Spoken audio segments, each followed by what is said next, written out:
अरे भाई, मैं जब से आपसे जुड़ा हूँ ना, मेरा इस बिजनेस के रिलेटेड काफ़ी नॉलेज भी बढ़ा और मुझे इसमें इंटरेस्ट भी आया। कल मैंने एवी गुलबर्ग साइट पे गया, वहाँ पे कुछ ट्रैवल एजेंसीज में ना गया और एज एन एग्जांपल मैंने उन्हें कहा यार मैं यूके जाना चाहता हूँ। तो एक भाई थे, उन्होंने मुझे ना मेरा समझ ले देखते ही उन्होंने एक बात कही कि आपकी तो समझ लो ट्रैवल हिस्ट्री है ही नहीं, आप आज से पहले किसी कंट्री में गए नहीं, तो डायरेक्ट आप यूके के लिए अप्लाई करना चाह रहे हो।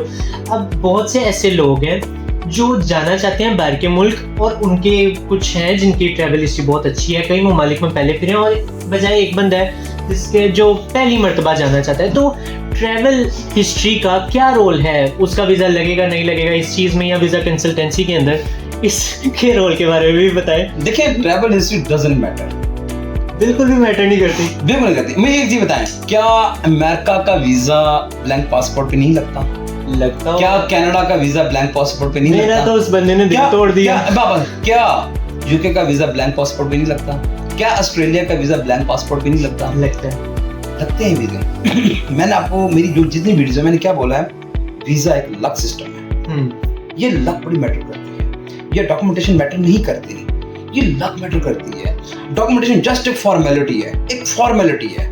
सही हो गया। फॉर्मेलिटी क्या है कि एक चीज है, आपने एग्जाम देना है तो आपने एक सिलेबस की जितनी किताबें आपने वो क्वेश्चंस तैयार करने हैं, ठीक है। जब आपने आप कभी ऐसा भी होता है क्वेश्चन जो क्वेश्चन तैयार कर रहे थे उसे हट के आ जाता है, कॉन्सेप्चुअल क्वेश्चन आ जाता है कोई भी, तो फिर आप क्या करेंगे?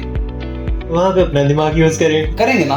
तो यही चीज है कि जो ट्रैवल हिस्ट्री है ये डजंट मैटर, ये लोगों को बेवकूफ बनाते आ रहे हैं। ये पैसा जनरेट करने का तरीका आ रहा है, कि पैसा भी जनरेट करना है, फंसाना भी है, ट्रैवल हिस्ट्री भी इनकी बनानी है। मैं एक सवाल करता हूं तमाम कंसल्टेंट से कि अगर ट्रैवल हिस्ट्री हम बना लेते हैं, आप कहते हैं जी आप दुबई भी जाएं, सिंगापुर जाएं, थाईलैंड जाएं, बाकू जाएं, अजरबैजान जाएं, ठीक है, उसके बाद आप यहाँ पे जाएं, ये अपना चाइना जाएं, ठीक है, तुर्की जाएं। इसके बाद जब वो ट्रैवल करके आता है, क्या आया कि वो जब किसी बड़े कंट्री का वीजा अप्लाई करेगा, America, Canada, UK, Europe, Australia, Japan, Korea, Schengen हो गया या न्यूजीलैंड, क्या उसको वीजा मिलेगा? नहीं मिलेगा। क्यों? क्योंकि वो जो कंट्री है इनके सामने इन कंट्री को कोई वर्थ नहीं है। यूएसए एम्बेसी में अक्सर लोग जाते हैं, वो आप क्वेश्चंस करते हैं कि जी बताएं आपका कोई ट्रैवल है कि नहीं है, वो कहते नहीं है, तो लोग समझते हैं शायद पता नहीं उस वजह से हमारा वीजा रिजेक्ट हुआ है। सही, इसका कोई रोल नहीं है। देखिए, यूएसए एम्बेसी की आज तक समझ नहीं लगी वो वीजा किन को ग्रांट करता है। वो ऐसे अच्छी प्रोफाइल वाले लोगों को वीजा भी रिजेक्ट कर देता है, और जिनका कुछ ना उनको वीजा भी प्रोफाइल वालों को वीजा भी दे देता है, और बड़ी अच्छी प्रोफाइल वालों को लोगों के वीजे लगते भी हैं, और जिनका कुछ उनके वीजा रिफ्यूज भी होते हैं। ये क्या चीज है? लक बेस बड़ा मैटर करता है।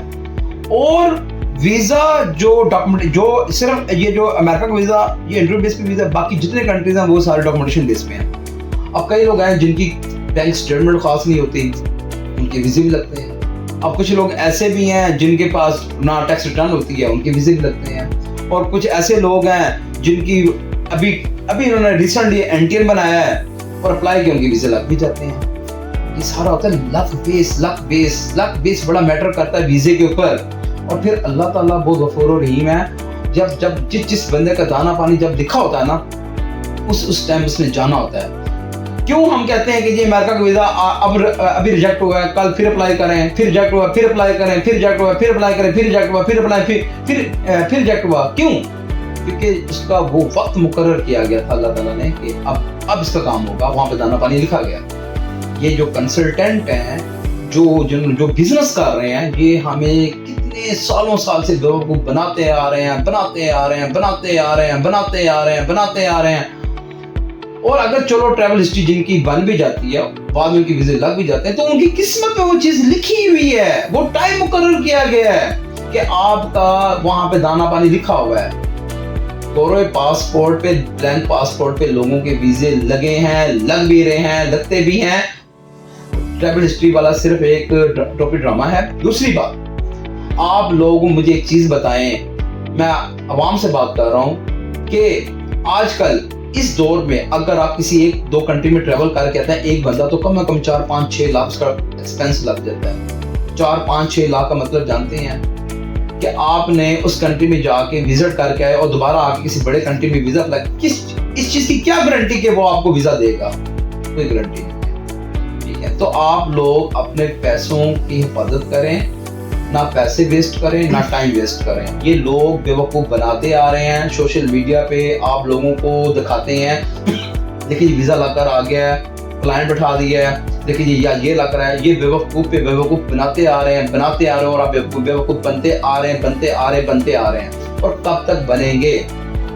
अब तो माशाल्लाह दुनिया इतनी फास्ट हो चुकी है, ठीक है, और इतनी एंटीक चीज़ें आ चुकी हैं, ठीक है, और इतनी यूनिक टाइम आ चुका है कि आप लोग अपने आप को सुधारें, समझें इस चीज़ को कि हम क्या कर रहे हैं। ठीक है, जो वीज़े जिनके लग रहे हैं वो लोग हैं जिनके ऑलरेडी पहले ट्रैवल हुए हैं, या वो हैं जो बहुत हाई प्रोफाइल के जो लोग हैं उनके वीज़े लग रहे हैं, जो ब्यूरोक्रेट्स हैं उनके लग रहे हैं, जो गवर्नमेंट एम्प्लॉई हैं उनके वीज़े हैं, जो बिजनेस मैन वेल सेटल हैं उनके वीज़े हैं, या जो वाइट कॉलर जॉब करते हैं उनके वीज़े, या जो मल्टीनेशनल कंपनी में जॉब करते हैं उनके वीज़े लग रहे हैं। बस ठीक है, तो आप अपना टाइम ज़ाया ना करें, ना आप सोशल मीडिया, आप जेन्युइन जो चीज़ है उसको देखें। ठीक है, जो कहते हैं आप ट्रैवल हिस्ट्री बनाएं, हम आपको वीज़े लगवा के देंगे, ये निज़ाम अल्लाह ने खुद बनाया है। ये हम जो अल्फाज कहते हैं ना कि हम आपको वीज़े लगवा के देंगे, हम वीज़े नहीं लगवा सकते। हम जस्ट ओनली फाइल प्रोसेसिंग करते हैं, फाइल प्रिपेयर करते हैं, आपको कंसल्टेंसी देते हैं, आपको गाइडलाइन देते हैं, आपको एक अच्छी ब्रीफिंग देते हैं। हमारा ये काम है, हमारा काम वीज़ा लगवाना नहीं है, वीज़ा एम्बेसी ने देना होता है, और वीज़ा एम्बेसीडर को पता नहीं इस चीज़ के बारे में कि उसने वीज़ा देना कि नहीं देना। ये बहुत अच्छी बात कही आपने, सबसे पहले तो बहुत शुक्रिया। इसका मतलब मैं भी यूके जा सकता हूँ बिना ट्रैवल हिस्ट्री के भी। तो ट्रैवल हिस्ट्री के रिलेटेड भी बहुत ज़्यादा इंपॉर्टेंट क्वेश्चन था जो आपको आज जानने को मिल गया। बाकी आरिफ भाई की वीडियोस को ज़्यादा से ज़्यादा लाइक करें, शेयर करें, सब्सक्राइब करें, और कंसल्टेंसी चाहिए हो तो फ़ौरन नंबर पर रब्ता करें और आरिफ भाई के पास आ जाएं, इनकी प्यारी प्यारी बातें सुने और अपने आप को फ्रॉड से बचाएं। अल्लाह हाफिज़।